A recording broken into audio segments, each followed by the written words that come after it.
అడుగుతారా? క్వశ్చన్ అడుగుతారా? నేను అడుగుతాను. మీ పేరు? నా పేరు దోమకొండ అశోక్, విజయవాడ, జనసేన పార్టీ. జనసేన పార్టీ అంటారు. ఇప్పుడు మరి ఏంటి కూటమి ప్రభుత్వం ఎన్నడూ లేని విధంగా గవర్నమెంట్ ఏదైతే పిల్లలు స్కూల్లో చదివిన పిల్లలు మార్క్స్ రావడాన్ని ప్రచారం చేయడాన్ని ఎలా చూడుతుంటారు?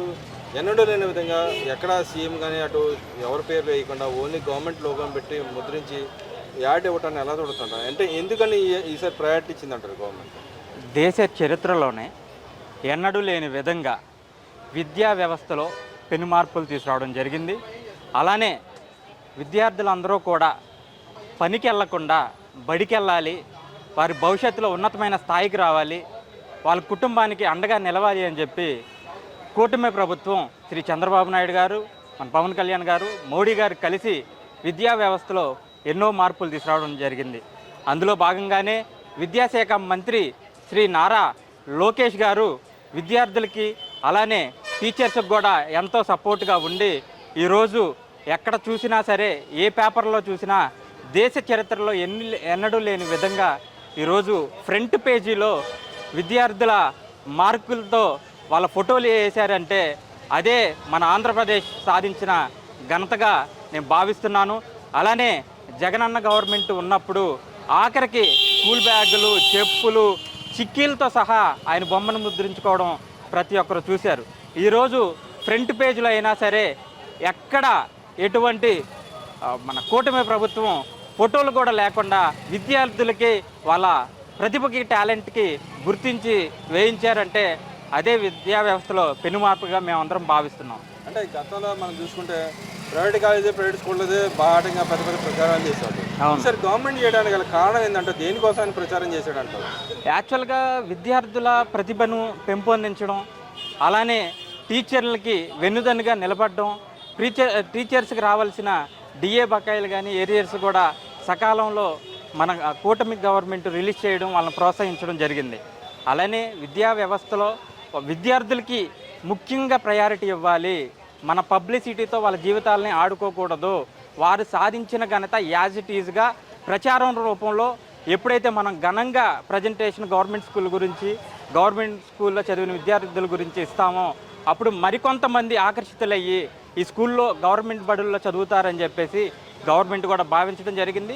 అదేవిధంగా వాళ్ళకి ప్రయారిటీ ఇవ్వడం కూడా జరిగింది. అంటే ప్రైవేట్ స్కూల్తో పోటాపోటీ రేపు పొద్దున పడే అవకాశం ఎంత మాత్రం ఉందంటారు గవర్నమెంట్ స్కూల్ కూడా? ఖచ్చితంగా. ఆల్రెడీ పేద విద్యార్థులకి ఎప్పుడు కూడా వారి అర్ధాకలతో పడుకునే మంది ఎక్కువ మంది పిల్లలు ఉంటారు. ఆ అర్ధాకలే వాళ్ళని ఘనంగా చదివిస్తుంది.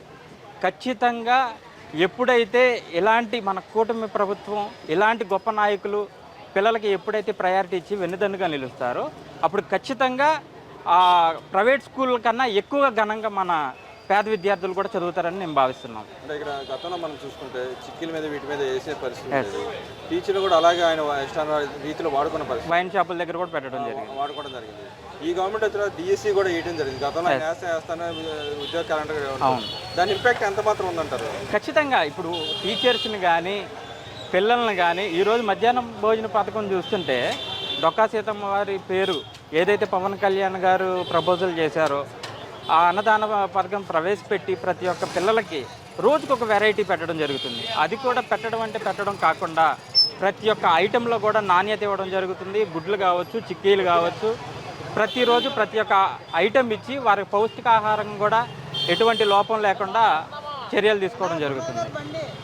అంటే దానివల్ల కూడా ఇంపాక్ట్ ఉందంటే ఖచ్చితంగా. విద్యార్థులకి ఎప్పుడైతే వారికి కావాల్సిన సౌకర్యాలు కానీ వసతులు కానీ వాళ్ళని ఎంకరేజ్ చేసే ఒక మంచి వాతావరణం కానీ క్రియేట్ చేసామో అప్పుడు టీచర్స్ కూడా మంచిగా చదువు చెప్పడం జరుగుతుంది, విద్యార్థులు కూడా వాళ్ళ ప్రతిభను బయటకు తీయడం జరుగుతుంది. అంటే గతంలో 100 days ప్రోగ్రామ్ ఒకటి లోకేష్ గారు ప్రారంభించారు, దాని ఇంపాక్ట్ ఎంత ఉందన్నారు? ఖచ్చితంగా. ఇప్పుడు లోకేష్ గారు వచ్చిన దగ్గర నుంచి ఇప్పుడు ఎంఈఓలు కావచ్చు, డిఈఓలు కావచ్చు, కలెక్టర్స్ కావచ్చు, ప్రతి ఒక్కరు కూడా వాళ్ళ స్కూళ్ళని సందర్శించి ఇంకా చెప్పింది ఏంటంటే లోకేష్ గారు ప్రతి ఒక్క ఎమ్మెల్యేకి కూడా ఒక ఆర్డర్ జారీ చేయడం జరిగింది. మధ్యాహ్న భోజనం పథకం ఎలా ఉందో ప్రతి ఒక్క నెలలో మీరు ఒక్కసారైనా 2 సార్లైనా అక్కడికి వెళ్ళి ఆ పిల్లలతో కూడా మీరు భోజనం చేయాలి అని చెప్పి ఏదైతే ఆర్డర్స్ జారీ చేశారో అదే రకంగా వాళ్ళు వెళ్ళడం జరుగుతుంది. అక్కడ ఎటువంటి చిన్న చిన్న లోపాలు ఉన్నా సరే సరిదిద్దడం జరుగుతుంది. అంటే ఇక్కడ చూసుకుంటే ఇంకో పక్కన చూసుకుంటే అమరావతి గురించి ఇప్పటికీ వైసీపీ నాయకుల వైఖరిని ఎలా చూస్తారు? ఇప్పటికీ చెప్తున్నారు దోచుకోవడం దాచుకోవడం తప్పితే ఈ కుటుంబ ప్రభుత్వం ఏం చేయట్లేదు, అమరావతిలో ఉన్న భూములన్నీ దోచుకోవడం కోసమే ట్రై చేస్తున్నారు అని చెప్పి మళ్ళీ మాట్లాడుతూ ఉన్నారు వాళ్ళ నాయకులు. దాన్ని ఎలా దొరుకుతారు? ఇలాంటి మాటలు మాట్లాడే అర్హత వైసీపీ అధినాయకుడికి కానీ వారి నాయకులకు కానీ ఎటువంటి అర్హత లేదు. ఎందుకంటే గతంలో చట్టసభల్లో అమరావతికి మద్దతు ఇచ్చింది వైసీపీ అధినేత. అలానే బయటికి అధికారంలోకి వచ్చినాక వైసీపీ గవర్నమెంట్ అధికారంలోకి వచ్చినాక 3 రాజధానులు అని పేరు చెప్పి కాలయాపన చేసింది వైఎస్ జగన్మోహన్ రెడ్డి. అలానే తర్వాత ఇప్పుడు government Telugu Desam Janasena BJP government వచ్చినాక ఇప్పుడు కూడా మావిగన్ అని చెప్పి కొత్త పేరు తీసుకురావడం జరిగింది. అలానే ఇంకో నెక్స్ట్ ఇయర్ ఆగితే ఇంకో పేరు కూడా తీసుకురావడం జరిగింది. అంటే అతను కంప్లీట్గా ఈ రాష్ట్రం కానీ ప్రజలు కానీ ఎవరు కూడా అభివృద్ధి చెందడం అతనికి ఇష్టం లేదు. కాబట్టి ఈరోజు కూటమి ప్రభుత్వం తలుచుకొని ఇప్పుడు చట్టసభల్లో దానికి రాజముద్ర వేయించగలిగారు అంటే అది అక్కడున్న రాజధాని ప్రజలకి ప్లస్ 5 కోట్ల మంది జనాలకు కూడా ఇది మా శాశ్వత రాజధాని, మనకు ఒక భవిష్యత్తు ఉందని ఒక భరోసా ఇవ్వగలిగారు అంటే అది కేవలం కూటమి ప్రభుత్వం వల్లనే మేము తెలియజేస్తాం. అక్కడ ఎక్కువ కోడ్ చేసి ఎక్కువ రేటుకి కోడ్ చేసి అక్కడ పనులు చేస్తున్నారు, చాలా తక్కువ ఖర్చు అవుతుంది, చాలా దోచి పెడతా ఉన్నారని చెప్పి మాట్లాడుతూ ఉన్నారు. కవర్స్ కూడా ఎంత ఖర్చు అవుతుంది అంత ఖర్చు అవుతుంది కానీ మాట్లాడుతూ ఉన్నారు. ఇప్పుడు అధికారంలో లేనప్పుడు అనేక మాటలు మాట్లాడడం జరుగుతుంది. గతంలో మీరున్నారు, ఏం చేశారు? మీరు ఏ పనులు చేశారు? ఇది మేము చేసాం, ఇది అభివృద్ధి చేసాం అని ఒకటైనా మీరు చెప్పుకోగలిగే స్థితి ఉందా? అలాంటి లేనప్పుడు గుడ్డ కాల్చి మొహం మీద వేయడం అనేది తప్పు.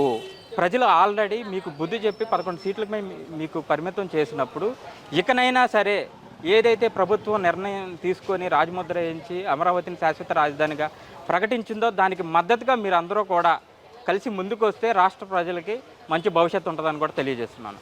అదేవిధంగా చూసుకుంటే పవన్ కళ్యాణ్ గురించి పేరుని నాని కూడా మాట్లాడుతూ ఉన్నాడు. నేను ప్రజల పంచి ఉంటాను, పోరాడుతాను నాయకుడు ఇప్పుడు ఎక్కడ పడుకున్నాడు, ఏ ఇంట్లో పడుకున్నాడు అని చెప్పి మాట్లాడుతాను. ఆయన ఒక పక్కన హెల్త్ ఇష్యూలో ఆయన ఆపరేషన్ చేసుకుని ఇంట్లో ఉన్నా కూడా దాన్ని కూడా తప్పు పట్టే విధంగా మాట్లాడుతూ ఉన్నాడు. దాన్ని ఎలా చూడతాడు? అనేక మార్లు జగన్మోహన్ రెడ్డికి ఏదైనా చిన్న చిన్న ఇన్సిడెంట్స్ జరిగినప్పుడు ఆరోగ్యపరంగా కానీ దేనికైనా సరే మా అధినేత జనసేన పార్టీ నాయకులు శ్రీ పవన్ కళ్యాణ్ గారు ముందుకు వచ్చి ఆయన ఆరోగ్యం బాగుండాలి, మళ్ళీ ప్రజల వద్దకు రావాలి అని చెప్పేసి ఒక సహృదయంతో ఆయన కోరుకోవడం జరిగింది.